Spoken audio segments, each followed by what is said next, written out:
What's going on, everybody? It's your boy King Kife back in your life with another NBA basketball breakdown and prediction video. As always, let's get into our yesterday's Wednesday night game slate. Starting off with the Brooklyn Nets defeating the Miami Heat 116-105 behind Mikal Bridges' 45 points, a career high for him. 8 rebounds, 5 assists, and 4 3-point makes. Great win from them. They are exciting to watch again. Like I said, this is like pre-Kevin Durant, pre-Kyrie Irving. Back when they had like Karis LeVert, Jared Allen, stuff like guys like that. D'Lo, it's like that type of vibe, and they're vibing off it right now. And beating the Miami Heat's a good step in that good direction right there. Will they make the playoffs? Yes. Will they maybe win a first round? Maybe. Will they make the second round? If they do, they'll lose. They'll get swept probably, but we'll see. In our next game, we had the Boston Celtics defeating the Detroit Pistons 127-109 behind Jason Tatum's 38 points, 9 rebounds, 7 assists, and 60-point makes.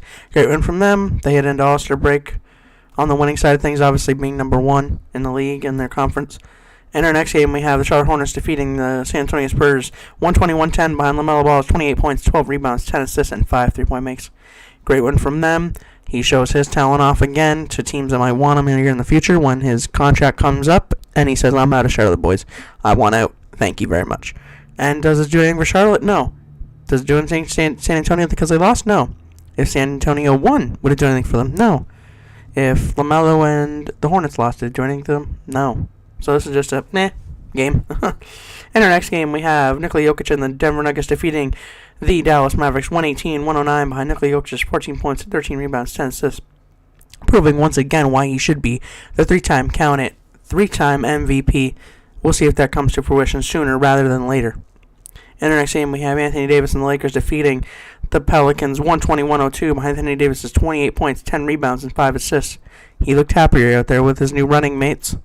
They look good.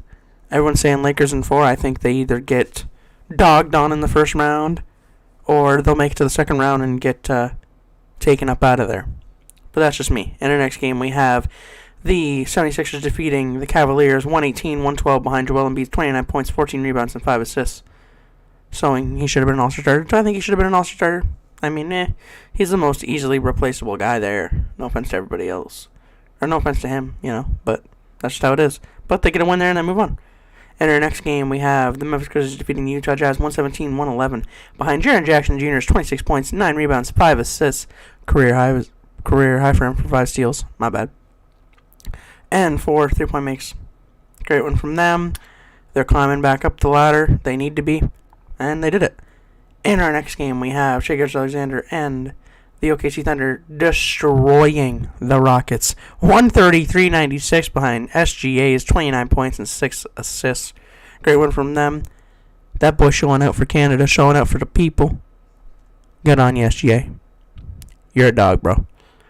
In our next game, we have Julius Randle and the New York Knicks defeating the Atlanta Hawks 122-101 behind Julius Randle's 25 points, 11 rebounds, and 3 3-point makes. And all I know is a lot of Knicks fans got to be happy with this team. Got to be happy that they beat the Atlanta Hawks and especially Trae Young. Because as all the New York people out there say, Trae Young. But they got the win, and I move on to our last and final game. We have the Indiana Pacers defeating the Chicago Bulls 117-113 behind Buddy Hield's 26 points and 6 3-point makes. But before I do any of that, let's go over the people that will be in this weekend's NBA All-Stars festivities. I already did the teams. You know who's all playing there. I did that a little bit ago. So if you want to know who's playing and all that, go to one of my past videos there.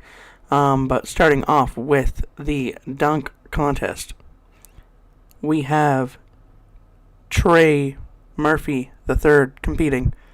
He's a pretty good dunker. Not too bad. He probably won't win if you're asking me, but hey. One of the favorites for everybody, Jericho Sims, also win it. You also have, let me get to it here, Mac McClung. Do not sleep on that kid's bounce. That kid's got bouncy bounce. And then you have our last and final competitor, who I believe will win, and that is KJ Martin. KJ Martin is going to go absolutely stupid. I got KJ Martin winning in a close one. Hopefully, the dunk contest will be better than last year. It has to be, right? Has to be. We all know what we wanted, though. We wanted Ja, Zion, all them boys. We're not going to get that, though. But we'll see what happens. And then, of course, we have our skills challenge and 3-point contest. In our skills challenge, we have Team Rooks, which I believe will win. We have Paolo Banchero, Jaden Ivey, and Jabari Smith Jr. taking on the Utah Jazz team in Jordan Clarkson, Walker Kessler, and Colin Sexton. They're the second runner-ups. And then the defending champs, the Antetokounmpos, Giannis Antetokounmpo, Alex Antetokounmpo, and Thanasis Antetokounmpo, defending their title for this event for the skills challenge. But I got the Rooks winning that one. They got to show better up than the Rooks than last year. Tyrese Maxey and freaking Scotty Barnes. Oh my gosh, what a train wreck that was to watch. Couldn't even make a layup, a little just floater next to the bucket. And in our next one here, we did have Anthony Simons, but he's injured, so he will not be competing. But they still get Portland representative Damian Lillard, which to me is the favorite. You also get Tyrese Halliburton, Tyler Hero, Buddy Hield, Kevin Huerter, Lauri Markkanen, replacing Anthony Simons, Julius Randle, and Jason Tatum. If I had to go in a line of how I'd place these guys, I'd have Damian Lillard winning, then Buddy Hield, then Kevin Huerter, then Tyler Hero, then Tyrese Halliburton, then Julius Randle, then Jason Tatum, then Lauri Markkanen. Just because I don't think Tatum's a really good standstill guy. He has to get them up quick, you know? It's going to be Damian Lillard or Buddy Hield. Lock it in. Those are my two that I think it's going to be. But if I had to guess on somebody, it had to be Dame time. But Buddy Hield's been there before, but I'm still going to take Damian Lillard. And that should main event the All-Star festivities because the dunk contest is going to flop. Like, I hope it's good, but it just hasn't been good forever, so you can't really count on it to be good. But let's get into my predictions right now, folks. Let's do it. Not much on a Thursday game slate. We start down here with the Clippers going to take on the Suns. I'm going to take the Clippers here. I think they want to get a win before All-Star break, just like everybody else. So do the Suns, but I think the Clippers will come out more hungry. Their whole team will play. Paul George, Kawhi Leonard, all their new additions, Bones Highland and all that. And I think they get the win against the Suns. With Kevin Durant sitting there doing a bunch of nothing. I love you, KD, but I just want to see you play, man. I know you can't play right now, but when you're just sitting on the bench, you're literally defenseless to watch. But when you get out there, oh yeah, you boys should be going to the finals. Should be. If you don't, man, what a flop of a year. But anyways, I'll move on to the Wizards and Timberwolves. It's going to be the Timberwolves for me. I think Anthony Edwards comes out here, shows a big performance for All-Star game, showing he should have been in it. And, like, I'm saying in it, when I mean in it, I mean, like, not even, like, an injury reserve. Like, he's going to prove that he should have just been selected for it. And I think he takes the Wizards' soul in this one. I think it'll be somewhat close, though. And then in our last and final game, it's the Bucks, and it's not close. I don't care who plays for the Bucks and who doesn't. You could get a freaking G League team in here to beat the Bulls. They are not a good team, bro. I don't know what's wrong with them. I think they should have blown it up at trade deadline. They didn't. They didn't even pick up any pieces in the buyout market yet. I don't know what they're doing. But they need to break out that They got to break up that DeMar DeRozan and Zach LaVine thing. They got to take one or the other. I would take Zach LaVine. I'd keep him. He's been your guy forever. Ship DeMar DeRozan off for somebody that you can get back that's more of a playmaker. Zach's more of a shooter and stuff. He's not much of a playmaker. You have Alex Caruso, but you want that other guy that can kind of shoot more. Like Alex Caruso can shoot if he's open, or if he has like a shot at it in transition. But you want another guy that can do something like that.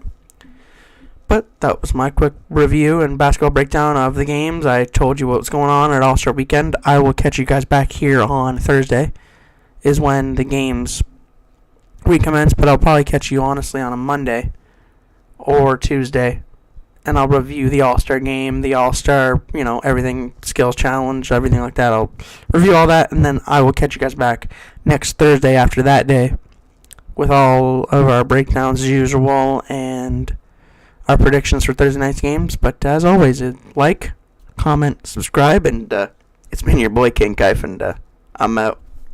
Peace.